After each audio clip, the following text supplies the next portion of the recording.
Olá, meus irmãos. Quero fazer aqui uma palavra, um vídeo curto, né? Um vídeo que não se estenda muito, para meditarmos um pouco na palavra de Deus. E eu quero falar da promessa de Deus a Abraão. Quando Abraão já era da idade de 75 anos, habitava ainda na casa de seu pai, Deus o chamou e lhe fez uma promessa. E Deus disse: vai, sai da tua terra, do meio da tua parentela, e vai para a terra que eu te mostrarei. E Abraão seguiu ali o destino que Deus o mostrava, né? Peregrinou pelas terras de Canaã. E novamente, depois de anos, Deus aparece a Abraão e diz: Abraão, fez uma promessa com ele, né? Falou que daria aquela terra para ele e para a descendência dele, né? Nessa palavra que eu quero meditar. Essa promessa, ela está em Gênesis 17, 7 e 8, né? Onde Deus falou que daria essa terra, a terra da peregrinação, para ele e para a descendência dele. Amém? E diz assim, Gênesis 17, 7 e 8. Deus falando a Abraão: e estabelecerei a minha aliança entre mim e ti, e a tua descendência depois de ti, em suas gerações por aliança perpétua, para te ser a ti por Deus e a tua descendência depois de ti. E te darei a ti e a tua descendência depois de ti a terra de tuas peregrinações, toda a terra de Canaã, em perpétua possessão, e ser-lhe-ei o seu Deus. Amém? Aqui Deus prometeu que daria essa terra à descendência de Abraão por geração perpétua, né? E Deus deu essa terra, Deus entregou essa terra para Abraão, né? A resposta é sim. Deus entregou sim essa terra para Abraão, até porque Deus, ele não é homem para que minta, e nem é filho do homem para que se arrependa, né? E essa terra, se você não sabe, ela é a terra de Israel, que era Canaã, uma longa história, né? E ela é a terra de Israel. E essa descendência de Abraão é o povo judeu, amém? Que habita em Israel até os dias de hoje, né? Porque a promessa de Deus foi que seria por geração perpétua. E por geração perpétua Deus os entregou. Amém? Então, isso aconteceu o quê? No mínimo, cerca de 1500 anos antes de Cristo. Amém? E nos dias de Cristo, depois que Cristo foi crucificado, voltou, né? Ressuscitou, foi morto, ressuscitou. Antes dele subir aos céus de novo, né? Ele fez também uma promessa ao povo que ali estava, né? E essa promessa nos abrange, né? E disse assim: e disse-lhe: ide por todo o mundo, pregai o evangelho a toda criatura.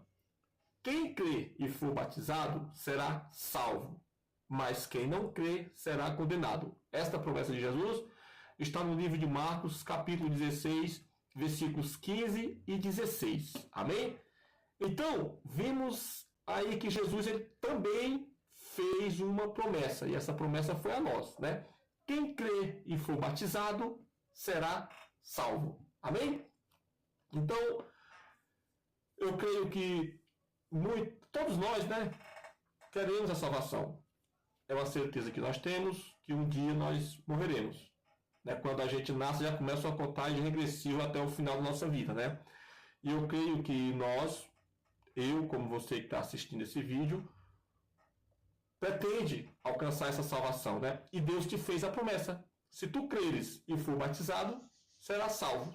Amém? Igualmente aquela promessa de Abraão. Mas o que tem a ver a promessa de Abraão com a promessa de Cristo, com a nossa salvação? O que tem a ver essas coisas? Eu quero trazer aqui uma reflexão dessas duas palavras para que nós possamos entender, né, como recebemos realmente essa promessa, né? Vamos lá. Vamos refletir, vamos buscar essa reflexão. Olha que Deus fez a aliança com Abraão, né? Como eu citei aí, uns 1500 anos antes de Cristo, eu não sei bem quantos anos foi, mas foi mais ou menos isso, tá?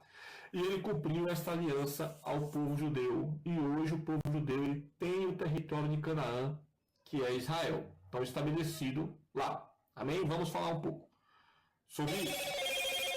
Mas Jesus também vai cumprir a aliança com o seu povo, né? Que é a aliança de quem crê e for batizado será salvo, né? Mas, meus irmãos, será que porque cremos e fomos batizados, podemos descansar? Vivemos como se nada mais precisássemos fazer? Já recebemos a promessa, Cristo já morreu na cruz, né? Já nos fez a promessa que se nós cremos, se formos batizados, nós somos batizados, nós cremos, então nós estaremos salvos. Será que é simplesmente assim ou precisamos fazer mais alguma coisa? Será que podemos nos despreocupar mesmo? Né? Vamos ver a promessa de Abraão. Vamos falar um pouco da promessa de Abraão. Deus entregou sim a terra prometida para a descendência de Abraão. Mas para entrar lá, eles tiveram que lutar. Se nós lermos ali o livro de Êxodo, o livro de Deuteronômio, nós vamos ver como foi a luta deles para chegar a essa terra prometida, para alcançar essa terra prometida. Eles tiveram que lutar contra os cananeus, os jebuseus, os heteus e etc. E hoje já passaram mais de 3.000 anos, né? A gente contei cerca de 2.500 anos antes de Jesus, mais 2.000 anos agora, né? Então já passaram mais de 3.000 anos, cerca de 3.500 anos, e a luta não acabou. Eles vivem em luta. Nós estamos assistindo lá, Gaza quer tomar Israel, o Irã quer sumir com Israel do mapa, né?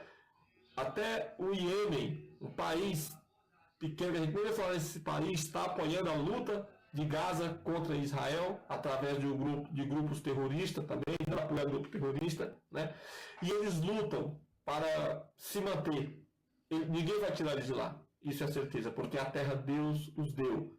Mas, como diz o ditado, eles que lute para isso, né? E é para isso que nós temos que nos atentar. Nesse dia, temos a promessa da salvação, de chegar na nossa terra prometida. Amém?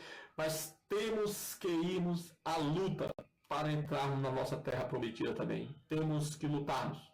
Amém?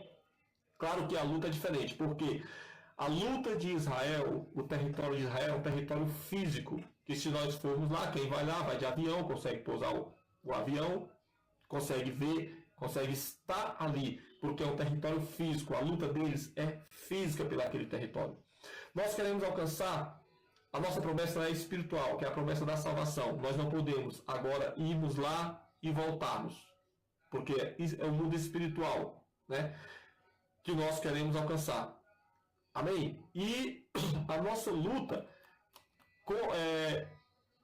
tem que ser também uma luta espiritual, para alcançarmos essa promessa espiritual, né? Alcançarmos essa promessa espiritual que é a nossa salvação. O apóstolo Paulo, em Efésios 6,12, ele nos adverte sobre essa luta. E ele diz assim: porque não temos que lutar contra a carne e o sangue, mas sim contra os principados e contra as potestades, contra os príncipes das trevas deste século, contra as hostes espirituais da maldade nos lugares celestiais. Amém? Você consegue compreender? Essa é uma luta espiritual. Amém? Que nós temos que travar. E como vencer essa luta espiritual? Como, se nós somos carne, vivemos no mundo físico, como vencermos essa luta espiritual? Com armas espirituais, né? E nós temos exemplos, né? Jesus, em determinada ministração aos discípulos, ele falou: há certa casta de demônio que só sai com jejum e oração. Amém? Se nós abrirmos a Bíblia no livro de Efésios 6, versículo 10, lá vai ter as armas espirituais, armamento normal, como armamento de guerra normal, mas são armamentos espirituais para lutarmos contra essas potestades das trevas. Amém? Porque é o exemplo que eu estou te dando, que eu estou deixando aqui, né, refletindo nele. Israel recebeu de Deus. A salvação Jesus me deu. Tá? Israel também, Abraão recebeu o território de Deus. A descendência de Abraão recebeu a promessa e recebeu aquele território de Deus. Mas eles permanecem em lutas até o dia de hoje para permanecerem naquela promessa. Quando nós alcançarmos nossa promessa, por ser espiritual, não vamos mais precisar lutar. Mas para chegarmos lá, temos que derrubá-los, né? Então esta luta se vence com armas, com lutas espirituais. Jejum, oração, uma vida de renúncia às coisas que nos afastam de Deus, porque é Ele quem pode nos dar a vitória. Né? Nós não podemos, por nós mesmos, vencer o inimigo das trevas, vencer Satanás, né? Porque ele tem o poder.